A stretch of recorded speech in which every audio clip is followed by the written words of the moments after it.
அரச ஊழியர்கள் அனைவருக்கும் வணக்கம்.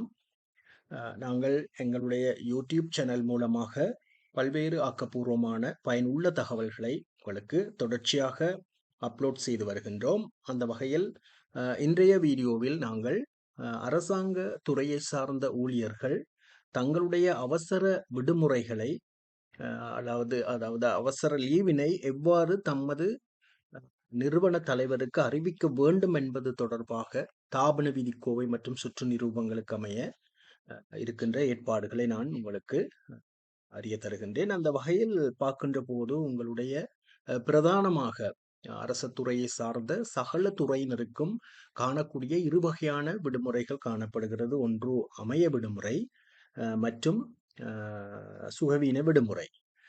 நாங்கள் பொதுவாக இந்த விடுமுறை வகைகளை விரிவாக பார்க்க இருக்கின்றோம். தொடர்ச்சியாக அடுத்து வருகின்ற வீடியோக்களில் நீங்கள் எவ்வாறு அந்த விடுமுறை வகைகளை பெறுவது என்பது சம்பந்தமாக விடுமுறை தொடர்பாக பல வீடியோ கிளிப்புகள் எங்களுடைய யூடியூப் சேனலில் அப்லோட் செய்யப்பட்டிருக்கிறது. இறுதியாக நாங்கள் பிரசவ விடுமுறை சம்பந்தமாக பெண் ஊழியர்கள் மற்றும் தொடர்புடைய ஆண் ஊழியர்களுக்கும் எவ்வாறு அந்த விடுமுறைகள் வரப்பிரசாதங்கள் காணப்படுகிறது என்பதை விரிவாக பார்த்திருந்தோம். அவை கட்டங்கட்டமாக உங்களுக்கு பல வீடியோக்களாக பதிவேற்றம் செய்யப்படும். நீங்கள் எங்களுடைய சேனலுடன் தொடர்ச்சியாக இணைந்திருங்கள். அவற்றை நீங்கள் பார்த்து கேட்டு பயன்பெறக்கூடியதாக இருக்கும்.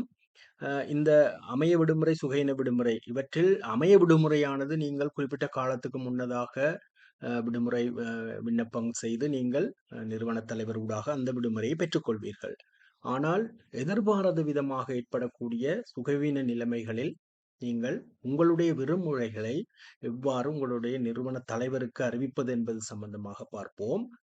அந்த வகையில் மிக அண்மை காலத்தில் வெளியிடப்பட்ட ஒரு சுற்று நிரூபத்தின்படி ஒரு அரசாங்க ஊழியர் எவ்வித அறிவித்தலுமின்றி அதாவது 24 மணி நேரத்துக்குள் நிறுவன தலைவருக்கு அறிவித்தல் வழங்கப்படாது விடுமுறை பெறுகின்ற போது அந்த ஊழியர் அரச சேவையிலிருந்து விலகியவராக கருதப்படுவார் என்று சொல்லி ஒரு சுற்று நிரூபமும் மிக அண்மையில் காணப்படுகிறது. இது ஏற்கனவே இருந்த ஏற்பாடுகள் தான் அதை நினைவூட்டப்பட்டது.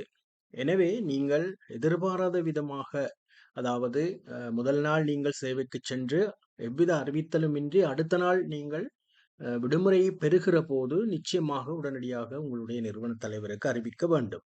இதற்கு பொதுவாக இமெயில் மூலமாக அதாவது மின்னஞ்சல் மூலமாக நீங்கள் உங்களுடைய நிறுவன தலைவருக்கு தகவல் கொடுக்கலாம். அதே நேரம் குறுஞ்செய்தி அதாவது SMS ஒன்றாக நீங்கள் அவருக்கு விடுமுறை அறிவிக்கலாம். இந்த SMS செய்யலாம். அடுத்தது தொலைபேசி அழைப்பொன்றை நேரடியாக எடுத்தும் நீங்கள் உங்களுடைய லீவினை அறிவிக்கலாம். அதே நேரம் டெலிமெயில் காணப்படுகிறது. டெலிமெயில் மூலமாகவும் நீங்கள் உங்களுடைய விடுமுறையை அறிவிக்கலாம்.